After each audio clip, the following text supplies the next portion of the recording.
So, guys, tell us how the band met and formed the Gorillaz. Oh, hang on. Hair. I've got hair in my throat there. Oh dear, my head feels very sticky today. Too much ghost wine last night. I didn't know if you tried that stuff, but it's like drinking shots of washing up liquid mixed with paint stripper. Yeah? Sounds like a good idea at the time, but you do pay dearly in the morning. Anyway, right, yes, how did Gorillaz form? Well, I guess this lineup first came together around 1998, because I put loads of bands together before that. Great bands, yeah? All of them should have been enormous. What did you have? You had the Burning Sensations, Durango 95, Kiss and Makeup, Wild Willy Wally and the Wallingtons. Yeah, I was the singer in all those bands. Great stuff. Yeah. Dear Lord. Oh. Anyway, any one of them could have been as big as Gorillaz. But, you know, eventually, I thought it might be time to try out a different vocalist, other than me. Yeah, someone who could actually sing, maybe? Shut it, twerp. See, technically, my voice, obviously, is still much, much better than 2D's. But, yeah, I just thought it was time for a change. A change of texture. So, what happened was, I was out one day on a nicking spree, hoisting we call it, on the rob. August 15th, 1997, first time we met. Yeah, like I say, I was out robbing on a nicking spree, yeah, right? And what I had in mind was to crash my car through the front window of this music shop. Uncle Norm's Keyboard Emporium, it was called. It was the local shop, basically, that sold all the keyboards.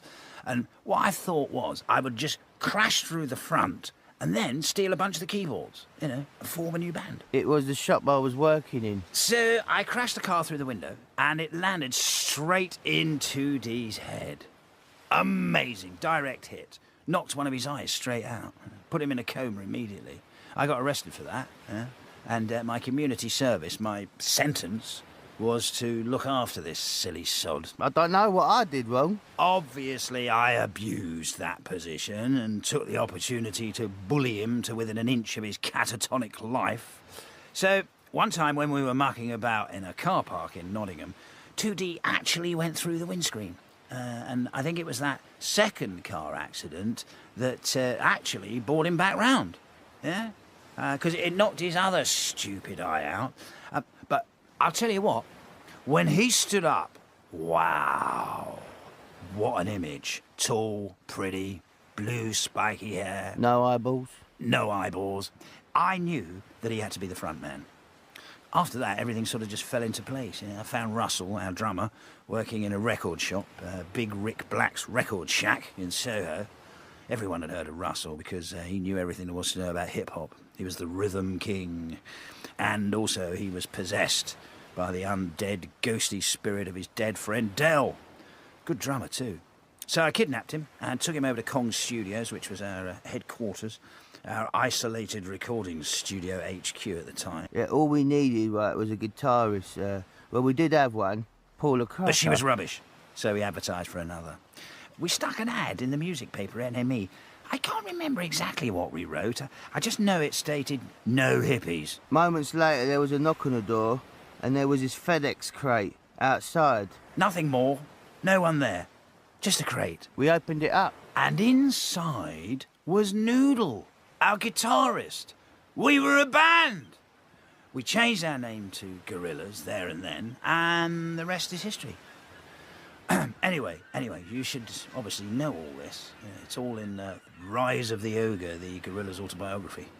Best book I've ever written. Well, only book I've ever written. Came out a couple of years ago. And do you know what? I think I'll re-release it now. Maybe even update it. It's a fantastic tale. Better than Wordsworth. It should be compulsory in schools. I haven't even read it. Neither have I.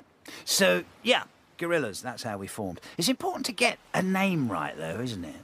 I had this one band called This Show Has Been Cancelled. And, well, no one ever came to see us. Pointless, really. So we split up. We did reform briefly about a month later under the name We Have Split Up. But, yeah, well, again, it was just a waste of time. You're an idiot. Shut your face! And who or what are your individual musical influences, and how do they differ from the group's influences? Oh, well, it's all kind of changed now, over the years. There wasn't nearly so much of it when I was growing up. He was born a long time ago. I was basically into metal, all kinds of metal. Hair metal, death metal, precious metal, heavy metal, scrap metal. Bands like Tigers of Pang Tang, Poison, Rat, Dio, Twisted Sister, Cinderella. I hate all that stuff. For me, it was bands like The Jam, Wire, Buzzcocks, Magazine, Ultravox, Talking Heads. I loved all the punk stuff, and the Human League. Scott Walker I liked. Yeah, he's good. Now, I don't know, it's all over the place.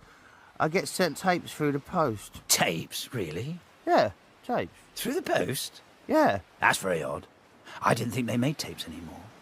They don't email you a link or something. No, tapes through the post. It's Plastic Beach. Over the years, though, my taste has changed, or developed, because there's loads of stuff. I mean, you can see it if you check out who I get to play on our albums, like Ike Turner, The Far Side, De La Soul, British rappers like Bash and Kano, Roots Maneuver, yeah. Russell got us all into a lot of the hip-hop stuff, He was into old-school stuff like ESG, Cool Herc, Trouble Funk, Sly and the Family Stone, Zap. And I recorded some stuff with Omar Soliman over in Beirut last year. And we've obviously done loads of stuff with the National Orchestra for Arabic Music. And Cerebral Ballsy I like. I mean, if you just want me to list stuff, I can just go Tom Tom Club, Sparks, New York Dolls, XTC, Johnny Cash, Leadbelly, Yo Majesty, Love, Kinks, Sunhouse, Tito Puente, Photech, Cheap Trick, Salt and Pepper. Sonic Youth, Clash, Hendrix, Quincy Jones, Scatterlights, Aphrodite's Child, The Congos, Funboy 3, Sun Ra, Shaka Demus, The Sex Gang Children, Lalo Schifrin, Wendy Carlos, Augustus Pablo, Fela Kuti. Look, in one way or another, by hook or by crook, we've ended up working with loads of people that we're into. They all sort of end up in the family. Gorillaz is like a flop house for legends. Collectively, yeah, I'd say we cover most bases. Although Russell's been missing now for years, yeah, since we played the New York Harlem Apollo 2006. And Noodle too. I haven't seen her since the El Mañana video shoot. I had to build a cyborg out of her from the DNA I scraped up from the crash site when she got shot out of the sky. The cyborg plays a lot of guitar on the album. It came out very well. But the original Noodle, well, one can only hope that she returns. Still, I saw some footage of her with a mask on recently. It got used, actually, in our Melancholy Hill video, so I think she's safe. She might even be on her way back to us. To Plastic Beach, who knows? So guys, how did you both begin playing music, and what was your first musical instrument? For me, it was keyboards, any keyboards really. My dad used to find stuff in junk shops and even customise them for me. I had a Casio VL Tone, which I used to take everywhere with me. It looks a bit like a melodica, which was another instrument I loved, still do. But, keyboards was the thing that I loved. Stylophones, Moogs, synths, electronic stuff. Anything that makes a bloopy noise. I was a bit like Brian Eno. Only without the talent. Or brains. Sod off, you old goth. Right! That's it!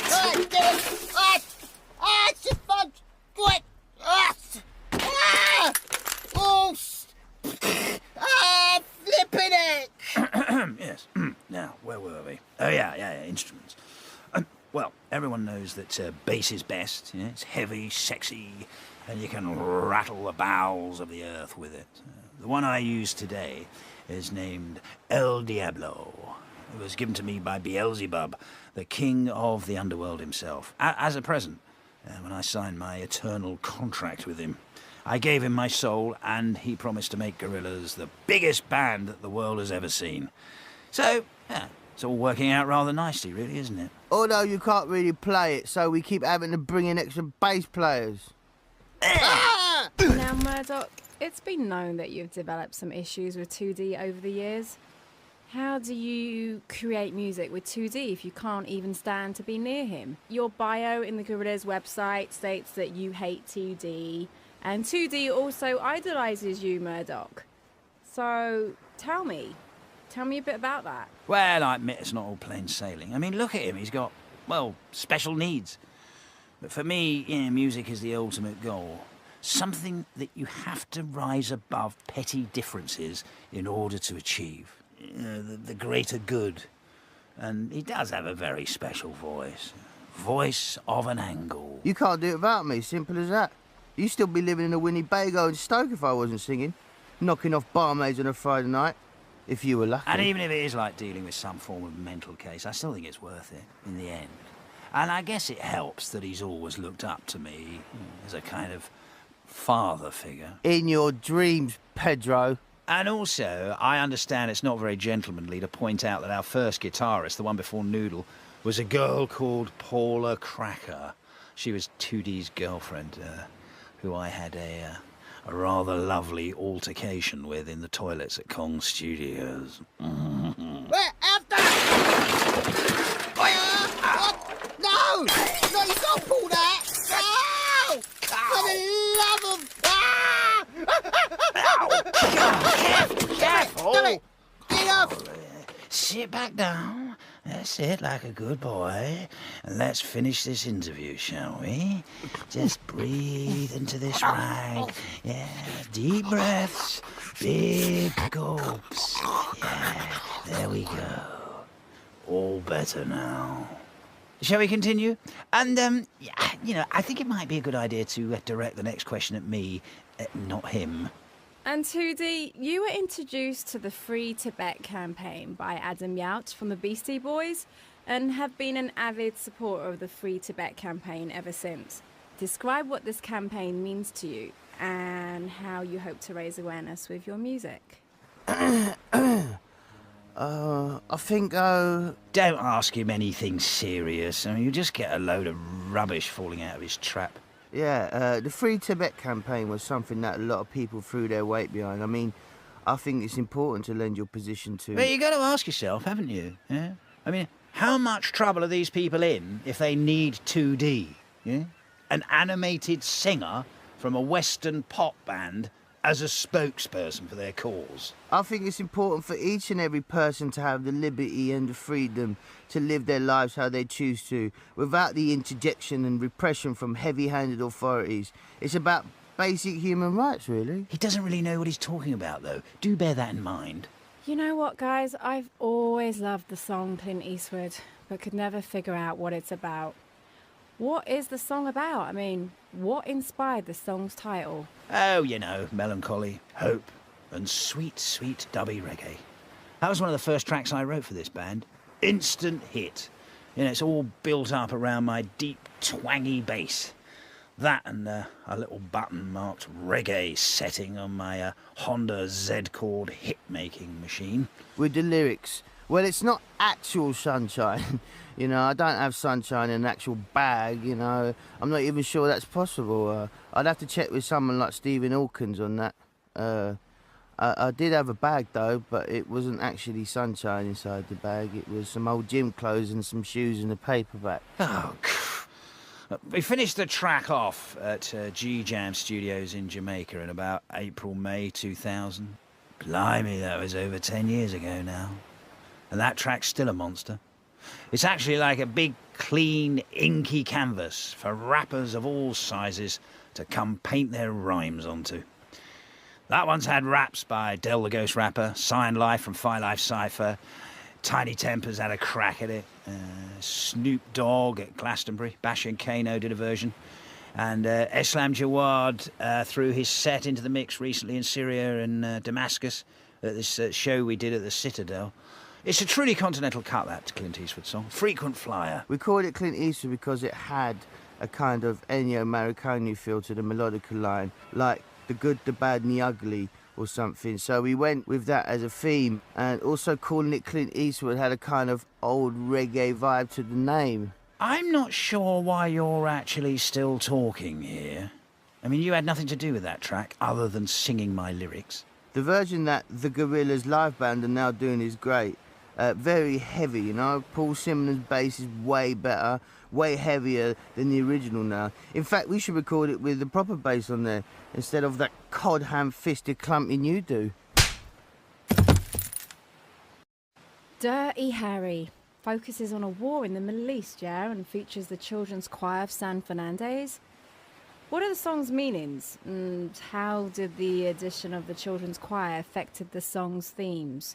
This is one of the first ones Noodle made with Danger Mouse, who took the production wheel for Demon Days, our enormous selling second album. It was built up around an old Gorillaz jam. Russell wanted the drums to sound like something Clyde Stubblefield would put down, or Zigaboo Modelise from the Meters. Instead of just sampling a breakbeat, he'd try and make a beat that people would have sampled from the original hip-hop era. Then we sampled it, cut it up, and made it sound like a breakbeat. Bit pointless, really, but we were jamming around a keyboard riff that sounded something like The Message by Grandmaster Flash. Danger Mouse added the San Fernandez Youth Chorus. I think it's always quite powerful when you get kiddywinks singing along to serious themes, don't you? I think it's right, though, isn't it? You know, children are our future, huh? If you infect them when they're young, you can usually keep them for life. These kids are growing up out of a climate of conflict where intolerance has been encouraged, and there's a sense of fighting for something you're being manipulated into backing. It can't be good in the long run. All you can really do as a musician is try and offer a different view, something a little more conciliatory. So Booty Brown from the far side skids into the middle of the track and just like unleashes his machine gun peace rap, you know? Booty's rap humanises the position of the soldier, the fighter as an individual. You add the Arabic strings into the mix of them and then you got the whole picture. It's a handshake from both sides. A bigger overview. I think it's time for a quick Almazza, don't you?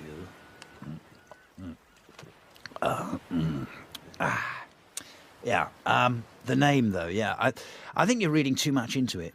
The song we did, Clint Eastwood, came first, and we needed another hit like Clint Eastwood. So we named the track Dirty Harry, which is a bit like Clint Eastwood. It's only when you look back on it that it seems to have that political connection. Actually, have you got any rum? I'm beginning to come round, and it's not a pleasant feeling, I can tell you, being in focus. Please. Now, one of my favourites, Feel Good Inc., was awarded the Grammy Award for Best Pop Collaboration with Vocals in 2005. Did you feel this song was going to be a major hit when you were recording it with De La Soul? Yeah, Feel Good Inc., yeah. I saw its potential from the very first beat. It was like panning for gold. Amongst the brown, murky waters, I saw this track all shiny and glimmery, shining like a big rock of gold. It said, "Play me, play me!" And I knew as soon as the De La Soul boys dropped their glorious rap about Motowns and ghost towns, this one was gonna explode. Against my melody bit, the raps, they like really take off. I think the De La Soul boys had been mucking about with canisters of nitrous oxide all morning because, to be frank, they were giggling their backsides off when they came in. It looked like they were going to out-cartoon us, you know? Lyric-wise, the first part of this came from when I was passing the wind turbines out near Palm Springs. I think I was going to the Coachella Festival, and I passed like a huge field full of those wind turbines farming the land. So I started really with the chorus section and, built it up from there. When Mel farm the land, turn forever hand in hand. So let's touch on a more serious note, guys. Kids with guns. I mean, it focuses, on a very serious issue, and the chorus reads, "And they're turning us into monsters, turning us into fire, turning us into monsters, it's all desire." And the music complements the lyrics with a temperamental and emotional vibe. Discuss what methods you used to create the music and lyrics that gave off this feeling. I got all cold and metallic like I was having a big math calm down. Ugh. It seems to do the job, though. Look, the only point I was trying to put across is that in order to fight monsters, right, you have to become a monster of some sort yourself. Take out all the little soft, fluffy bits and become a bit empty. Turning us into monsters, yeah? Just dead, lifeless eyes staring down the barrel of a gun. Kids, eh? Don't you just love them? You know, when you send people into battle, you have to turn them into a certain kind of thing that can go out and potentially kill. Anyway, maybe it's not good to be too specific, but when you. It's a strong image, isn't it? Kids with guns. Like that picture by William Klein, Gun 1. Check it out. The kid's got a lovely screwed up face and the gun's pointing right into the camera. Gorgeous. It's only a picture though. We were joined on this track by Banana Cherry. Yeah, Raw Like Sushi was another album that I loved when growing up.